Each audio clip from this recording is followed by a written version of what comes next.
श्री गणेशाय नमः। प्रेम से बोलिए चौथ माता की जय। प्रिय भक्तजनों, आज ज्येष्ठ मास के कृष्ण पक्ष की संकष्टी चतुर्थी है। तो आज की इस कथा में आप सुनेंगे चौथ माता की कथा और भगवान श्री गणेश विघ्नहर्ता जो कहलाते हैं उनकी बड़ी सुंदर और पावन कथा। ऐसी मान्यता है चौथ माता की कथा के साथ भगवान श्री गणेश की कथा सुनने से व्रत का पूर्ण फल प्राप्त होता है। तो आइए पूरे भक्ति भाव से आज की पावन कथा को सुनते हैं। जय श्री गणेश। एक गांव में एक गरीब बूढ़ी माई रहती थी। भगवान के आशीर्वाद से उसकी एक बेटा भी था। वह अपने बेटे से बहुत ज्यादा प्यार करती थी, इसलिए अपने बेटे की लंबी उम्र और सलामती के लिए 12 महीने की चौथ माता के व्रत रखती। चौथ माता का व्रत सुहागन महिलाएं अपने पति की लंबी उम्र और अपने बच्चों के अच्छे स्वास्थ्य के लिए, सही सलामती के लिए रखती हैं। वह बूढ़ी माई हर चौथ के व्रत में शहर जाकर अपने सामर्थ्य के अनुसार पंसारी की दुकान से थोड़ा सा घी और गुड़ लाती। उसके 4 लड्डू बनाती। उन 4 लड्डुओं में से एक पूजा करती, एक लड्डू हथकार के लिए निकालती और एक से वह चंद्रमा दर्शन करके स्वयं खा लेती। एक अपने बेटे के लिए रख देती। एक बार उसका बेटा अपनी ताई से मिलने के लिए गया। जब अपनी ताई के घर पहुंचा तो उसने देखा ताई ने जेठ चौथ का व्रत रखा हुआ था। बड़ी उत्सुकता से लड़की ने पूछा, मेरी माँ तो 12 चौथ का व्रत करती है। इस पर उसकी ताई ने बोला, तेरी माँ तो तेरी कमाई खाने के लिए व्रत करती है। लड़के ने सोचा ताई सच कह रही है, वह बुढ़िया लड्डू खाने के लिए व्रत रखती है। लड़के के दिमाग में घर कर गई ये गलत बात। वह अपनी माँ पर शक करने लग गया। घर आकर लड़का अपनी माँ से बोला, मैं परदेश जा रहा हूँ, तू मेरी कमाई खा लेती है। इस पर माँ ने बहुत समझाया, लेकिन उसके दिमाग में तो शक घर कर गया था। इसलिए उसकी नकारात्मक सोच उसे परदेश जाने पर मजबूर कर रही थी। उसकी माँ ने लाख कोशिश की उसे मनाने की, लेकिन वह नहीं माना। इसलिए उसकी माँ ने उसे अपने साथ ले जाने के लिए चौथ माता की आंखें दी और अपने बेटे से कहा, ये आंखें मुसीबत में तुम्हारे काम आएंगी। बेटा कुछ समझ नहीं पा रहा था, लेकिन उसने अपनी माँ की बात मान ली और आंखें ले ली। वह परदेश जाने के लिए यात्रा कर रहा था। उसको एक नगर में जाते समय रास्ते में एक बूढ़ी माई दिखाई दी। लड़के ने जब ध्यान से देखा तो बूढ़ी माई रो रही थी और वह रोते रोते खीर पुए बना रही थी। लड़के ने पास जाकर पूछा, हे बूढ़ी माई, आप क्यों रो रही हैं? बूढ़ी माई ने बताया, इस नगर की पहाड़ी पर एक दैत्य रहता है। पहले तो वह खाने के लिए इस नगर के लोगों को मार दिया करता था। वह लोगों को मारकर खा लेता था। उसके इस अत्याचार को रोकने के लिए नगर में यह व्यवस्था की गई कि हर घर से एक आदमी को दैत्य के पास भेजा जाएगा। आज मेरे बेटे की बारी है, इसलिए मैं रो रही हूँ और उसी के लिए खीर पुए बना रही हूँ। तब उस लड़के ने कहा, तुम ये खीर पुए मुझे खिला दो, मैं तुम्हारे बेटे की जगह उस दैत्य के पास चला जाऊंगा। बूढ़ी माँ ने लड़के की बात मान ली और खीर पुए लड़के को खाने को दे दिए। लड़के ने खीर पुए बड़ी चाव से खाए और खाकर आराम से सो गया। सोते सोते शाम हो गई। शाम को उस बूढ़ी माई के पास राजा के कुछ सैनिक आए और माँ से कहा, कहाँ है तुम्हारा बेटा? बूढ़ी माई ने लड़के से कहा, राजा के सैनिक तुम्हें दैत्य के पास ले जाने आए हैं। वह लड़का खुशी से सैनिकों के साथ दैत्य के पास चला गया। दैत्य के पास जाकर उसने देखा दैत्य तो बहुत बड़ा भयानक है, बहुत डरावना है। अपनी जान बचाने के लिए वह इधर उधर भागने लगा। तभी उसको याद आया कि उसकी माँ ने उसे चौथ माता की आंखें दी थी और कहा था जब भी मुसीबत आए तो ये तुम्हारी काम आएंगी। उस लड़के ने चौथ माता की आंखें निकाली और दैत्य के सामने फेंक कर कहा, हे चौथ माता, अगर मेरी माँ सच्चे दिल से मेरी सलामती के लिए व्रत रखती है तो दैत्य का सिर कटकर जमीन पर गिर जाए। यह चौथ माता का चमत्कार ही है। उसका यह वचन कहते ही दैत्य का सिर कटकर नीचे गिर गया। लड़का सही सलामत वापस आ गया। वापस आते देख उसे राजा ने अपने दरबार में बुलाया और बहुत से उपहार देकर उसको रवाना कर दिया। उसके बाद वह लड़का अपने रास्ते पर आगे बढ़ गया। चलते चलते वह दूसरे राज्य में पहुंच गया। उस राज्य में एक प्रथा प्रचलित थी कि बर्तनों के आवे को पकाने के लिए एक इंसान की बलि दी जाती थी। आपको बता दें, आवा उसे कहते हैं जब कच्चे मिट्टी के बर्तनों को पकाने के लिए यानी कि पक्का करने के लिए आग में पकाया जाता है। वे बहुत ही विशाल भट्टा होता है। राज्य से जाते देख सैनिकों ने उसे पकड़ लिया और आवे में चिनवा दिया। आवे को पकाने के लिए लड़के ने फिर से चौथ माता की आंखें निकाली और बोला, हे चौथ माता, अगर मेरी माँ मेरे लिए बिना किसी स्वार्थ के व्रत रखती है तो आवा पकने पर मेरी मृत्यु नहीं होनी चाहिए। लड़के की यह शब्द बोलते ही आवा पकने पर लड़के की मृत्यु नहीं हुई। जब आवे के बर्तन निकालने लगे तो आवे से मिट्टी की बजाय सोने चांदी के बर्तन निकलने लगे और अंदर से आवाज आई, जरा धीरे निकालना, कहीं मुझे लग ना जाए।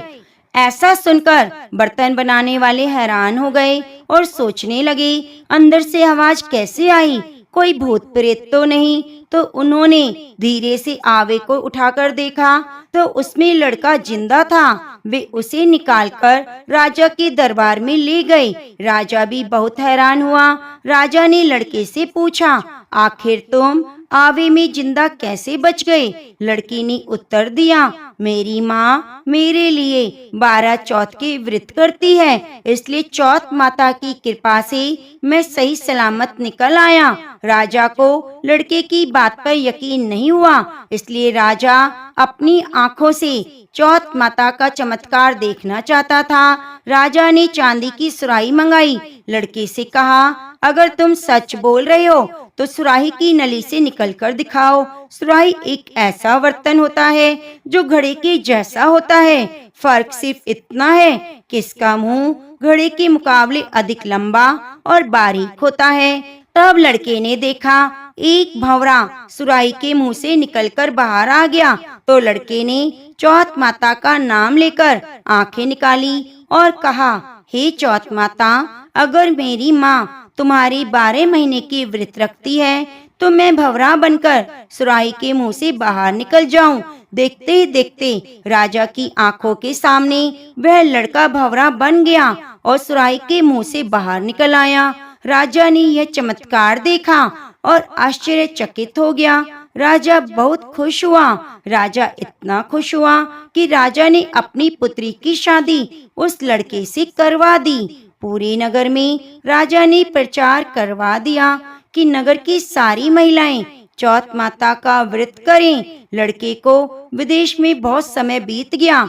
एक दिन लड़के को अपनी माँ की याद आई। मेरी माँ तो बिना स्वार्थ के ही मेरे लिए व्रत रखती थी, तभी मैं चौथ माता की आशीर्वाद से सही सलामत हूँ। इस कारण लड़के ने राजा से अपने नगर जाने की इच्छा व्यक्त की। राजा ने उसकी बात मान ली और बहुत सा दान दहेज देकर, हाथी घोड़े देकर विदा कर दिया। लड़के की कई दिन की यात्रा के बाद वह घर पहुंचा। जिस दिन वह घर पहुंचा उस दिन चौथ का दिन था। लड़का उसी पंसारी की दुकान में गया जहां उसकी माँ हर चौथ को आती थी। लड़के ने सोचा, आज माँ इस दुकान से गुड़ और घी लेकर जरूर जाएगी। जैसा ही लड़के ने सोचा ठीक वैसा हुआ। उसकी माँ बहुत बूढ़ी हो गई थी, हाथ में लाठी लिए आ रही थी। उसको अपनी माँ रास्ते में आती दिखाई दी। उसकी माँ की उम्र बहुत अधिक हो गई थी, जिसकी वजह से उसे दिखना भी कम हो गया था। तो लड़के ने उसकी लाठी में पैर मारा और जानबूझकर उसके पुत्र के बारे में अपशब्द कहने लगा। बूढ़ी माई ने कहा, भले मुझे गाली दे दो, पर मेरे बेटे को कुछ मत कहना। माँ के शब्द सुनकर बेटा पैरों में गिर पड़ा और कहने लगा, माँ, मैं तुम्हारा बेटा हूँ, मुझे माफ कर दो। माँ ने अपने बेटे को पहचाना और गले से लगा लिया। उनका बेटा धन दौलत के साथ वापस आया था, इसलिए नगर वासियों को विश्वास नहीं हुआ कि उनका बेटा है। बुढ़िया माई ने चौथ माता को याद किया और मन ही मन कहा, हे चौथ माता, अगर सच्चे दिल से तुम्हारे व्रत किए हैं तो मेरे स्तनों से दूध आ जाए और दूध की धार सीधे मेरे बेटे के मुंह में गिरे। चौथ माता की चमत्कार से ऐसा ही हुआ। सभी लोग देखकर हैरान हो गए और यकीन हो गया कि यही उनका बेटा है। चौथ माता की जय जयकार करने लगे। उस नगर के सभी लोग चौथ माता का व्रत हर महीने करने लगे। हे चौथ माता, जैसे बूढ़ी माई और उसके बेटे की सहायता आपने की, उनकी रक्षा की, वैसे हमारी भी करना। कहानी कहने वाले, सुनने वाले, हुंकारा भरने वाले पर कृपा बनाना। तो प्रेम से बोलिए चौथ माता की जय। प्रिय भक्तजनों, अब आइए सुनते हैं विघ्नहर्ता गणेश भगवान की कथा। प्रेम से बोलो गौरी पुत्र गणेश की जय हो। एक समय की बात है, भगवान श्री हरि विष्णु का विवाह लक्ष्मी जी के साथ तय हुआ। विवाह की तैयारियां जोरों शोरों से होने लगी। सभी देवी देवताओं को निमंत्रण पत्र भेजे गए, परंतु गणेश जी को निमंत्रण नहीं दिया गया। इस तरह निमंत्रण पत्र देते वह शादी की तैयारियां करते करते शादी वाला दिन आ गया। बारात जाने का समय हो गया। सभी देवता अपनी पत्नियों के साथ विवाह में उपस्थित हुए तो उन सब ने देखा कि गणेश जी कहीं पर दिखाई नहीं दे रहे।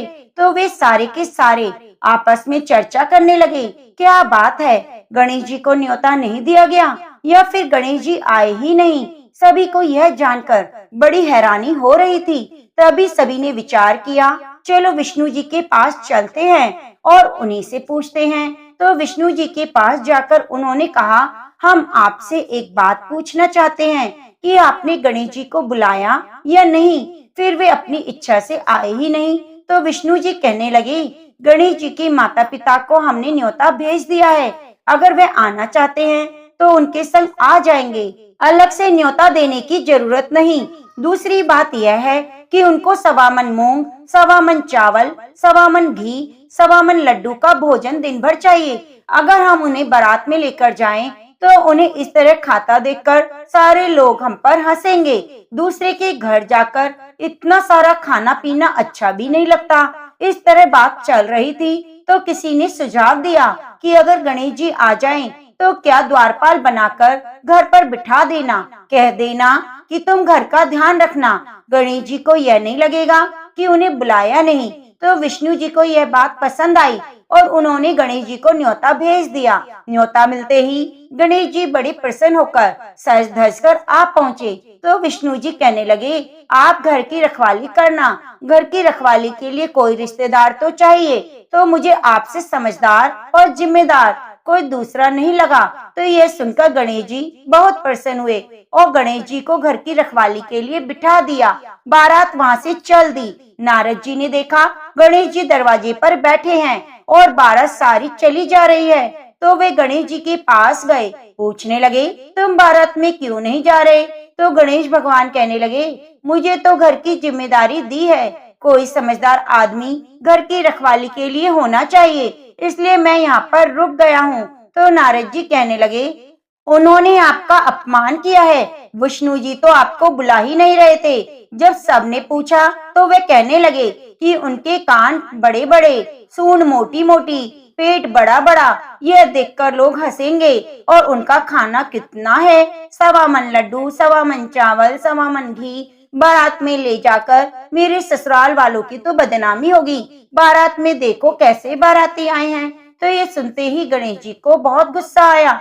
नारद जी कहने लगे, अब आप ही बताओ मैं क्या करूं। नारद जी ने कहा, आप ऐसा करो कि आपकी मूषक सेना को आगे भेज दो।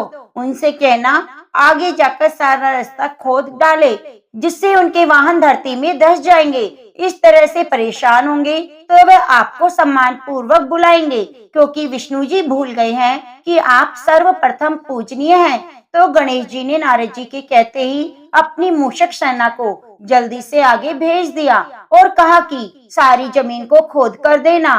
तो चूहों ने जैसा गणेश जी ने बोला वैसा ही किया। जैसे ही विष्णु जी की बारात वहां से गुजरने लगी तो रथों के पहिए धरती में धंस गए। लाख कोशिश की परंतु पहिए ना निकले। सभी ने अपने अपने उपाय किए पर पहिए नहीं निकले, सभी जगह से टूट गए।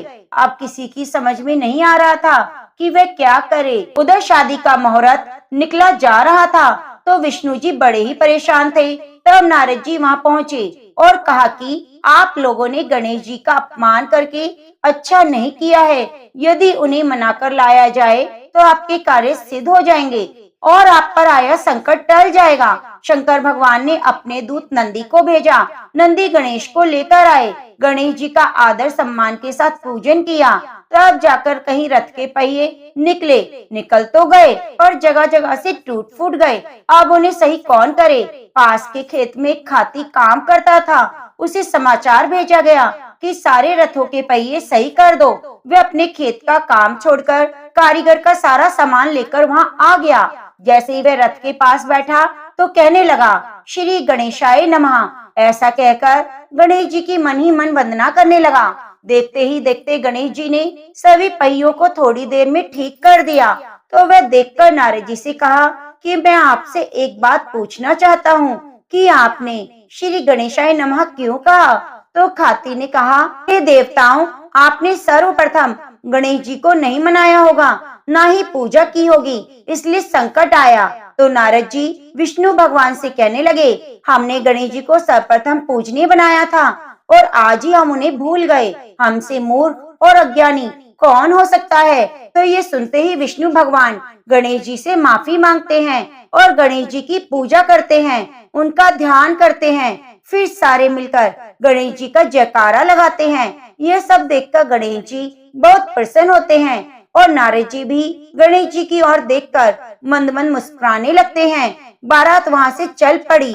भगवान विष्णु और लक्ष्मी का विवाह धूमधाम से संपन्न हुआ। वे सकुशल घर लौट आए। इसलिए कोई भी व्रत पूजा पाठ हो, गणेश भगवान को जरूर याद करना चाहिए। ज्यादा समय नहीं तो एक छोटी सी कहानी सुनकर भी शुभ आरंभ कर सकते हैं। तो प्रेम से बोलो गणेश भगवान की जय।